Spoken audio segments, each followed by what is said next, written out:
Quelques explications s'imposent avec nous, Gaëtan Mélin. C'est quoi exactement cette clause Molière ?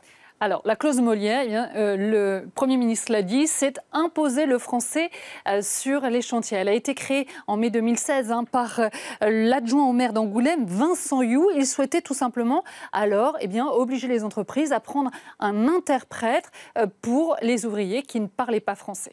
Alors pourquoi l'avoir instauré, Gaëtan? Pour des raisons de sécurité? Eh bien, officiellement, effectivement, pour des raisons de sécurité. Il s'agissait alors de renforcer la sécurité en s'assurant que les travailleurs puissent communiquer entre eux.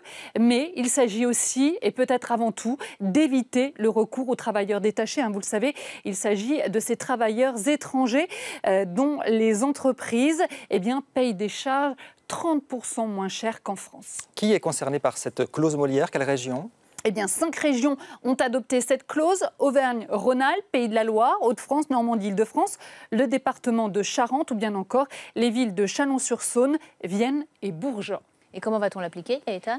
Eh bien, la région Auvergne-Rhône-Alpes a mis en place une brigade de 5 agents à temps plein. Cette brigade est chargée d'aller sur les chantiers pour tout simplement vérifier les papiers professionnels des ouvriers et puis voir si on parle bien français sur ces chantiers. Et que risquent les entreprises? Eh bien, les entreprises peuvent devoir payer jusqu'à 10 000 € d'amende si cette clause n'est pas respectée.